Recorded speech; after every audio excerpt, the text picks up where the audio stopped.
Well, thank you all for great presentations and keeping your time. I'm going to take the moderator's prerogative to make a few statements in trying to synthesize what we have learned here so that we can contribute to the workshop's or objectives in a more concise way. These are my lessons, what I've learned from reading these very interesting studies, and I want to just state them in the hopes to promote discussion and questions afterwards. So the first thing is that this evidence indicates that effects, as we expected, effects of large or medium-scale programs might be in fact lower than the effect attained in efficacy trials. But either are still quite comparable to the small trials or sufficiently large to still make these investments worthwhile. So there's a little bit of a common knowledge that when bringing things to scale, effects are significantly lower, and whether that it's worthwhile. Larry's question in the previous session. So my reading of this is that this is in fact the case, but results show that this would still be very worthwhile. Of course, something is lost when taking interventions to scale, but not everything, and we could still find cost effectiveness. Here we showcased examples in which scaling could actually be a key factor to achieving impact. I think Mauricio didn't have enough time to show that, but in some of his research, he actually shows that community domains are more critical than individual domains in some of the effects that he attains. So actually the fact that these things went very quickly to scale helped achieve a higher impact because of the community and externality effects. Third, that we can find a minimum, a bare bones approach, as Susan calls it, in terms of quantity and quality that guarantees that an intervention can easily be scalable with minimum effort and cost and still be very effective, and especially happens if integrated to already existing services. So that 0.3 of a standard deviation at 14 per child per year, it's really outstanding. I mean, that, I don't know if you worked it out, but that will produce a benefit-cost ratio that it's incredible. The fourth learning is that parenting program services aimed directly at parents can actually facilitate multiplicative effects of ECD interventions because we're actually changing behaviors at home where children spend most of their time, and thus possibly enhancing what early education can add to that. So from these interventions, it looks like the potential of these services, it's outstanding, and we have more than these examples to show. So we have the Jamaican, the Pakistan trial, the Colombian trial.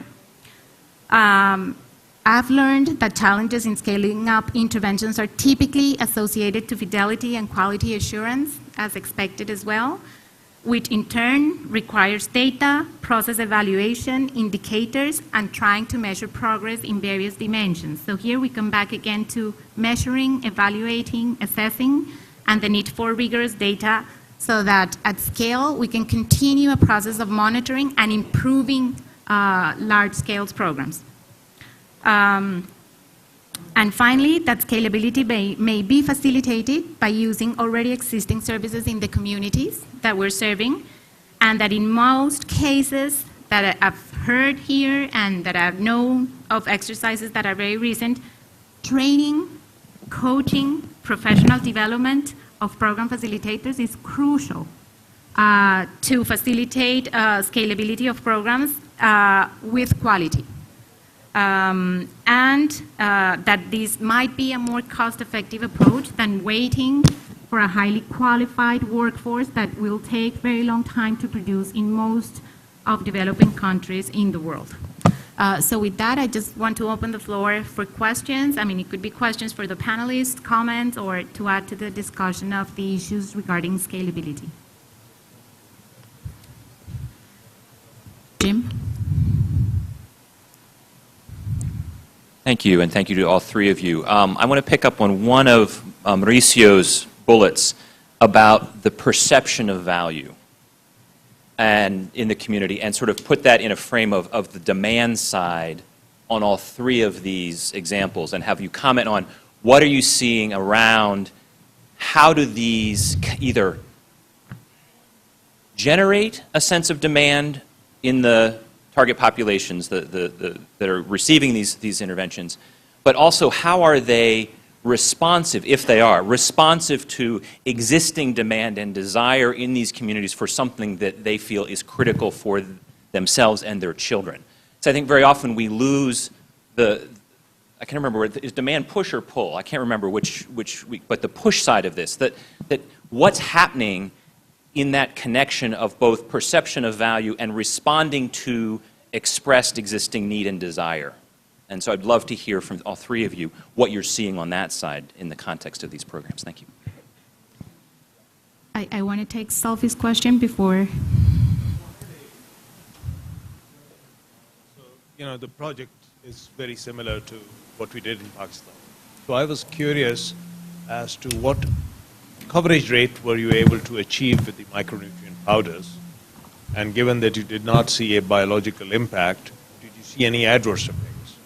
Because one intriguing thing in the Pakistan study, where even with this and another micronutrient powder study, was the increase in the prevalence of diarrhea during the course of the intervention per se. So I just wondered if you observed anything similar to this. There's also an online question, I believe. Please go ahead, Jocelyn.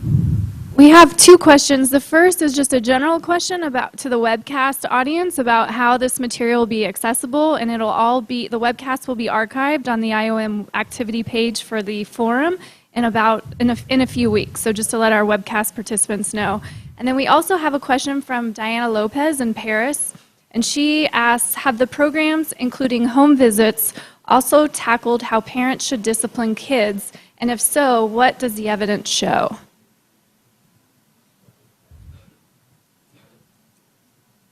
So I'll start with Jim's question. I'm not sure that we know too much about the demand from the community. In the first project, in the pilot, we've spent a lot of time doing interviews with the health workers and the nurses to understand what they thought. We found them really receptive to the program, and also with the mothers. Unfortunately, we don't have the complete analysis of that yet, but I think that's really going to help to inform that.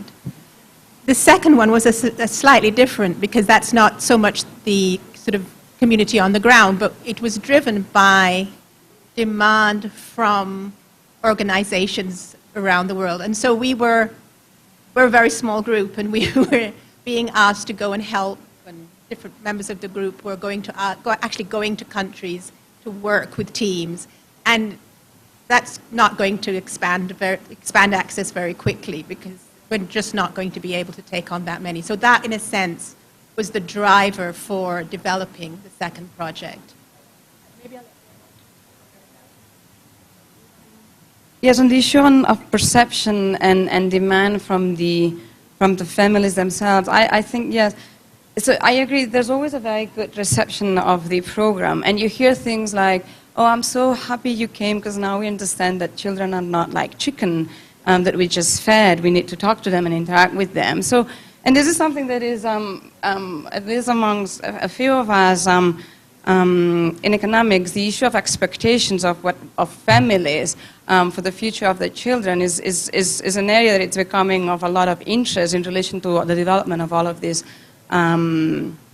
ECD work, because yes, I don't think there is much of a demand just as up yet, but because of this issue of perception and lack of expectations, and maybe lack of knowledge of what are the returns of all of this, and maybe this is another area in which more research can be carried out and more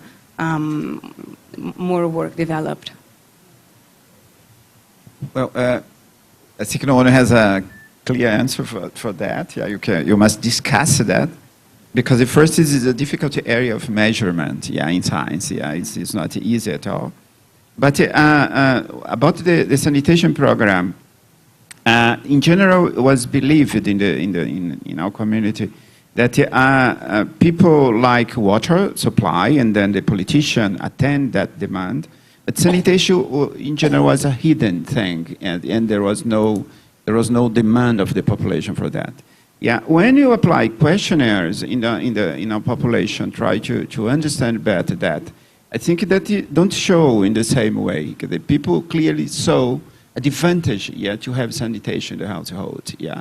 You know that to do a sanitation project is very demanding in terms of resources, in terms of, yeah, in a city, yeah, it's very confusing, yeah, taking longer to break the streets, yeah, to put the tubes and things. But people accept that well, yeah, and see the advantage at the final. This is very clear, yeah.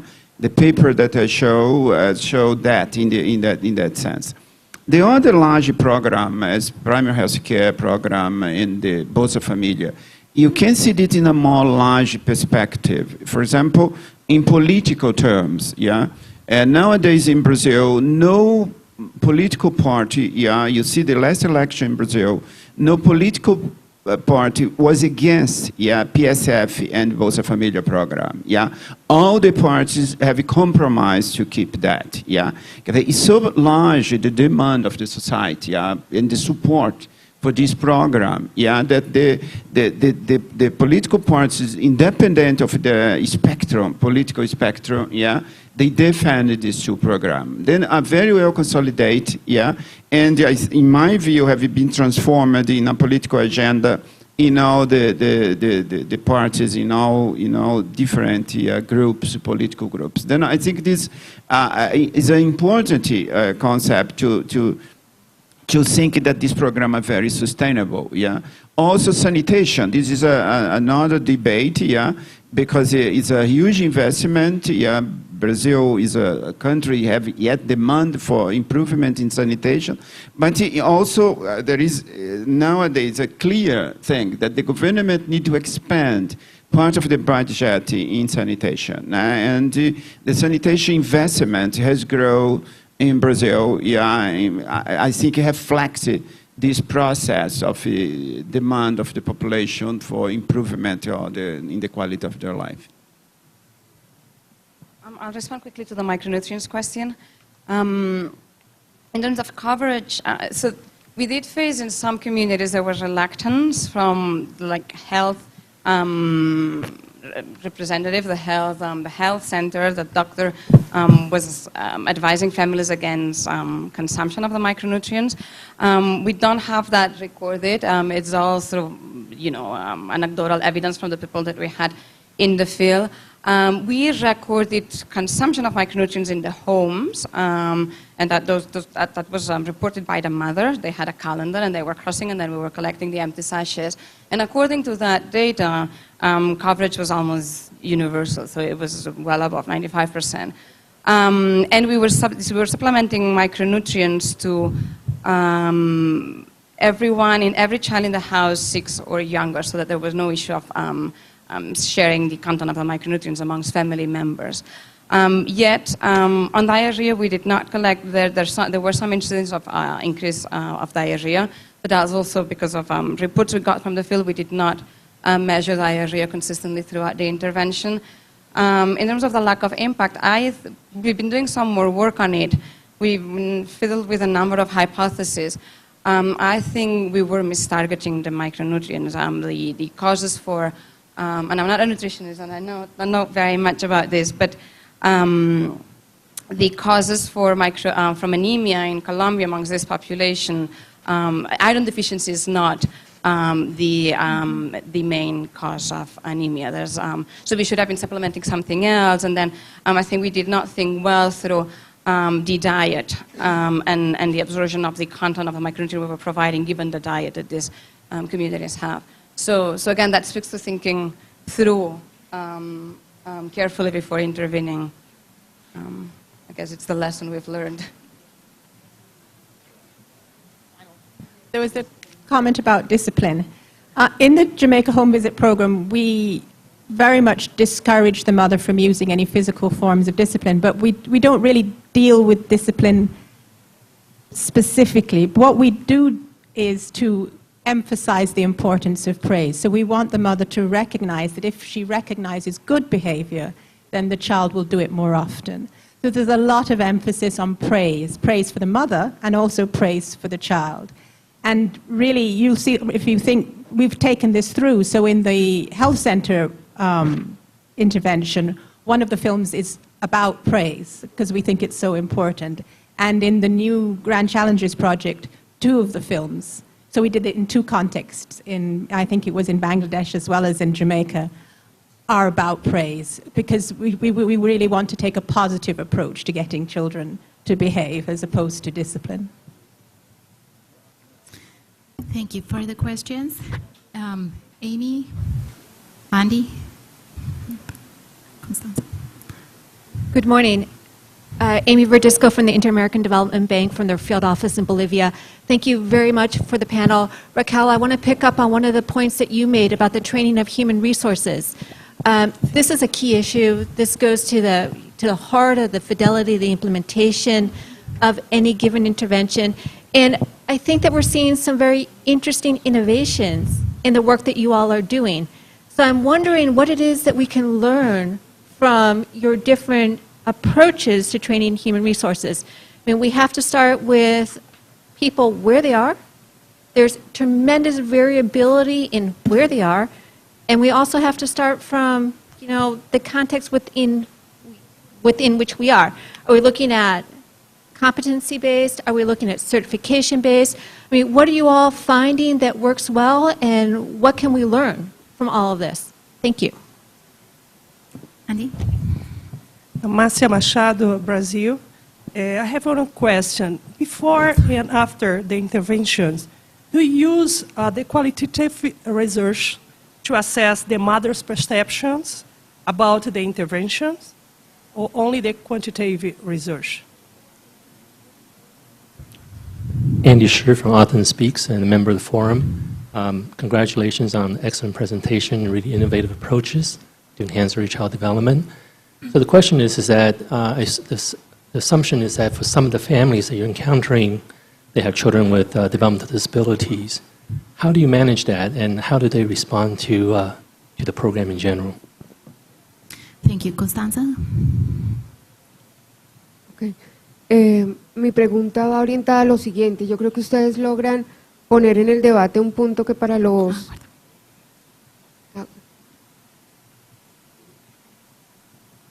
Gracias. Un punto que para los planificadores de política es fundamental, y es cuando estamos en makers, and it's when we are on controlled environments and we may en un show programa específico. Pero este benefit transita hacia in a escenarios given ya de scenario, but política when we pública move amplios, into a donde interfieren broader variables que son de imposible environment, control, when we have migración variables that social, can't be cambios de controlled, let's say gobierno, social migration, rotación de equipos, changes in government, elecciones, equipment turnover, and so on and so forth, lo que no le permite ser escalable I son think una serie de variables what it's in our way of being scalable is these variables. So what new paths or what sort of flexibility in the models you, as social scientists, may suggest to assess cost effectiveness of these problems, let's say not economic models of cause and effect, but maybe models which are closer to the social effectiveness. John?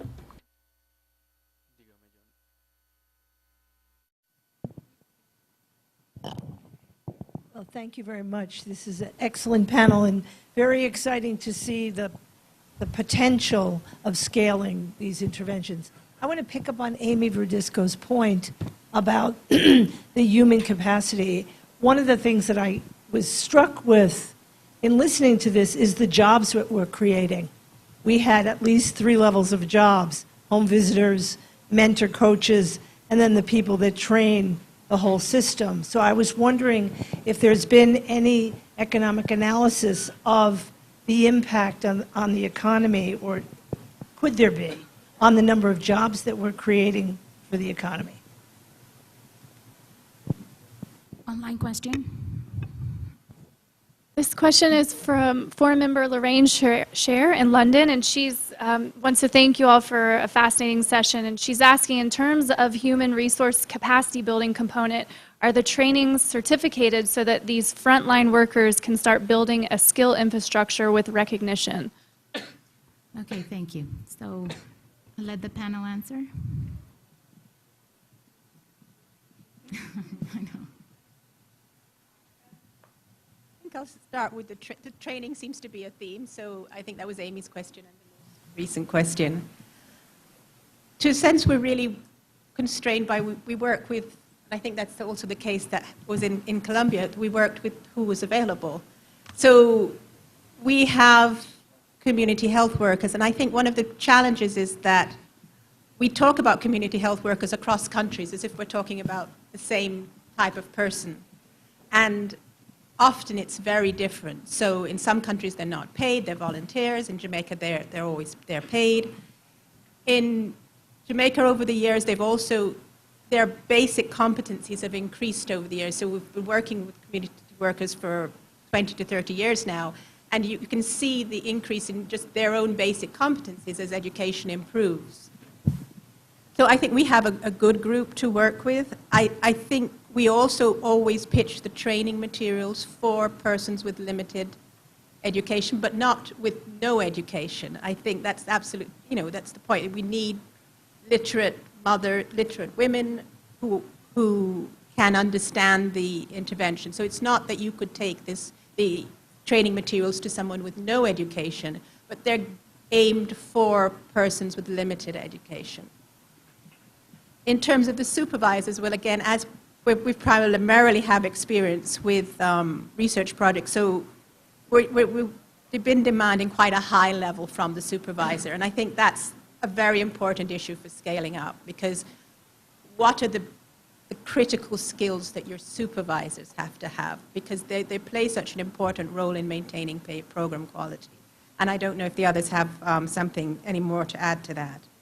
In terms of Joan's, I'm going to link it back to Joan's question about job creation. Well, we're really, apart from the supervisors, in the last project, we weren't creating any jobs because they were already in the system. But it's possible that if you wanted to roll out the program, that you could possibly create more because there was more demand and more activities for the community health workers to do, because we can't assume that because that implementing this program is at no cost to other things that are happening, other services.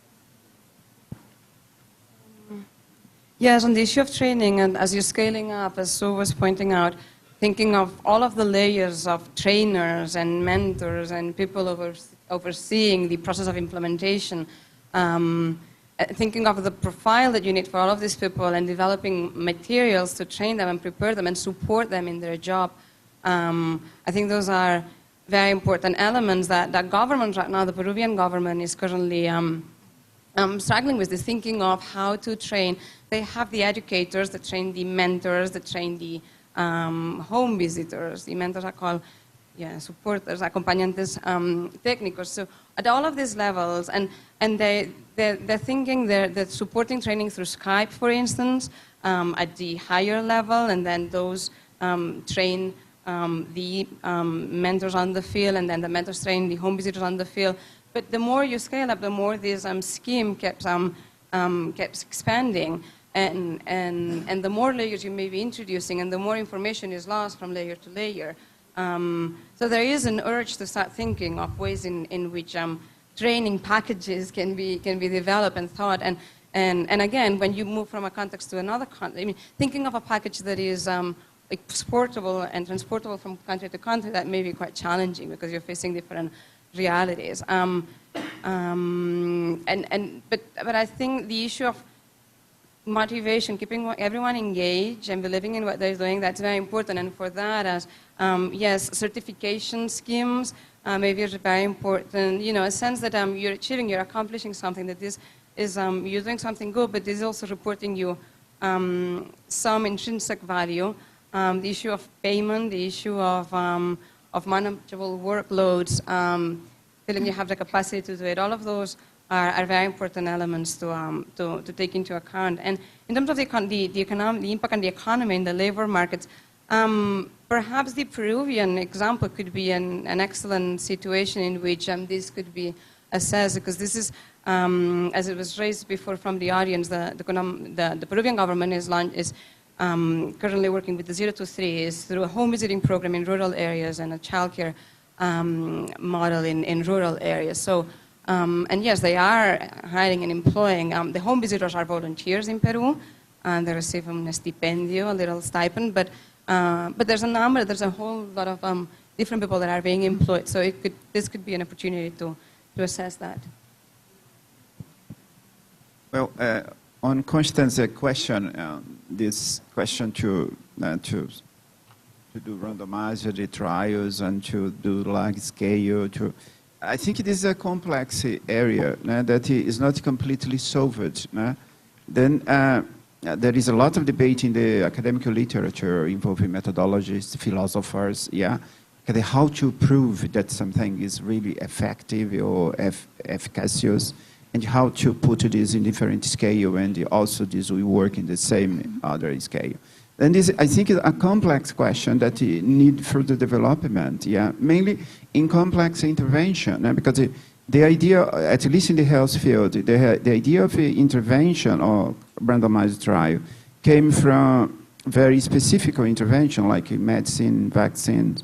When you put a complex intervention, like a development of an educational approach, these have a lot of relation not only with the intervention, but with the context that the intervention is done. And then the study of the context is so important as the study of the intervention, but some research don't take care about that. You have a beautiful intervention, but like this, the context is not important. You can put this in any place. That's not true. Also, the large-scale intervention or evaluation is complicated because, for example, you use observational methods. There is a lot of question about that. A lot of difficult to control, confounders, control the role of other intervention or the other factors that can affect the outcome. Then this is a big challenge to be tackled when you think in evaluate a large-scale intervention. Then I think there is yet a lot of question to be discussed. I think sometimes you heard people talk about that like solve the problem, but when you go to the academic literature, you see that it's more complicated than it looked like. On the job in the economy, I'm not an economist, but I can only say that all this large-scale program created huge demands for different things. It's true. For example, only to say the health family program in Brazil has created a huge demand for doctors, for nurses, to pressure changes in the teaching, in medical school, in nursing school. There is a lot of other movements that need to be made, to talk about that. Given the planning process and the complexity of the planning process, and sometimes people don't prepare, and a country to prepare for that is in my view, is impossible, very difficult. But as process is going, this pressure has been created in different areas. For example, medical education, nurse education. You need to prepare a doctor that's not more related with specialized fields, but a general doctor. How to train this kind of doctor, in a medical school that is organized in some way. Then there is a lot of discussion on that. How to improve the number of doctors, that need to be trained to attend the demand, Salaries, there is change in salary structure, there is less shortage of professional, the salaries go up, there is a lot of phenomena that happen at the same time. At the same time, the Bolsa Familia cash transfer, they generate a lot of side effects, For example, in local economy, is a huge change in local economy, There is a lot of studies in Brazil and in other parts show how the local business change, The more people have money to buy, The fact that the money is given to the woman is very much important, It's a huge empowerment of the woman, There is a very beautiful anthropological study in Brazil, on the empowerment of women in areas in North and Northeast Brazil, show how the women change completely their behavior and the feelings, when they start to receive the Bolsa Familia, Because in Brazil, I think other countries, but not all, the Bolsa Familia is like really a salary. It's a very organized program, and the people receive monthly, in a bank, like a salary, Have a day in the month that you receive that, and all the time the money is there, then this gives you a lot of confidence and a lot of changing mentalities. And then I think there is a lot of effects, yeah, positive and some negative, that need to be think with when someone thinking to scale up a huge program like Caixa Transfer or Bolsa Família or Saúde da Família or any other kind of large-scale program. Thank you. Have more questions? Good morning. Thanks very much for this beautiful presentation. I would like to take this opportunity, especially to be in front of Professor Walker, because your first research inspired our group in Salvador, University Federal of Bahia, dealing with psychosocial stimulation and the child development. At that point, our study found that the psychosocial stimulation seemed to be more important and it had more effect in the cognitive score than nutritional status and the health like diarrhea or other stuff. And at that point, it was quite difficult to deal with that. But now I think it's clear that psychosocial stimulation takes an important place in the development of a child.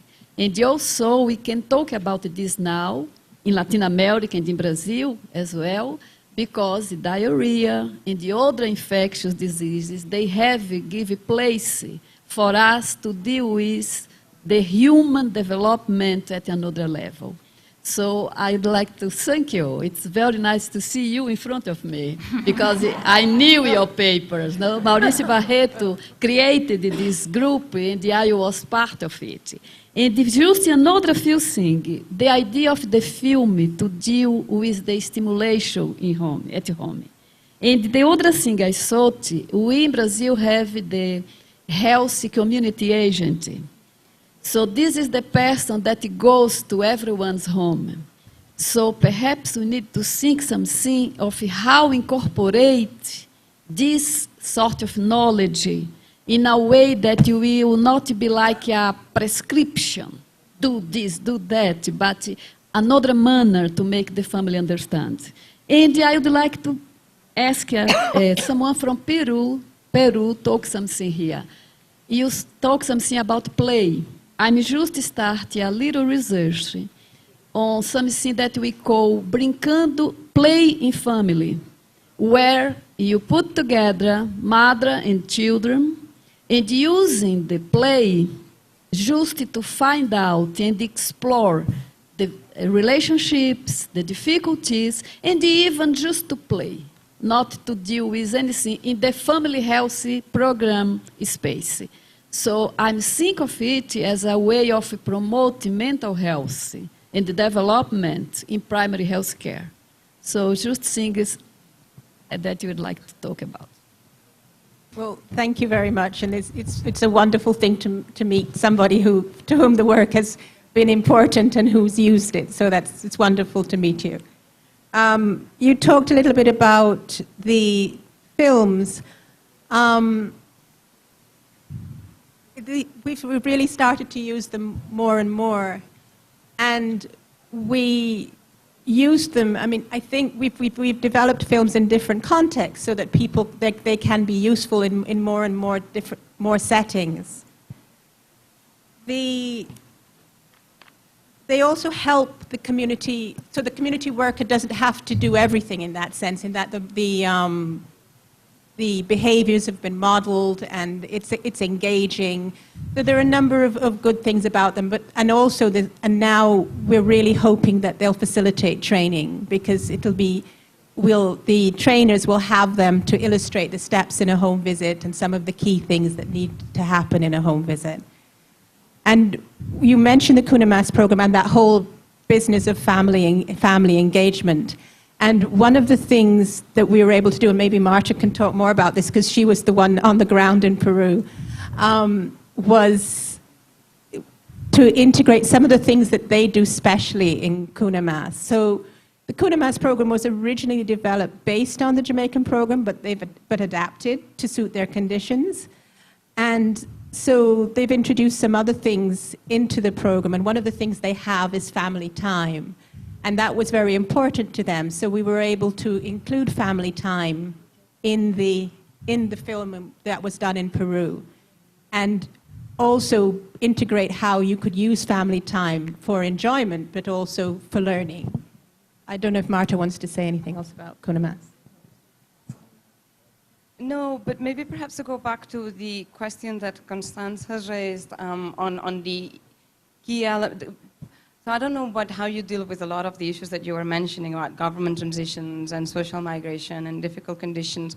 But you were also asking about the extent to which models are flexible, or maybe perhaps we could rephrase it as the elements, the key elements on models. And so, you know, this issue of allowing for other topics to be included, given the basics, and the core really is to engage and interact with children and promote positive caring practices.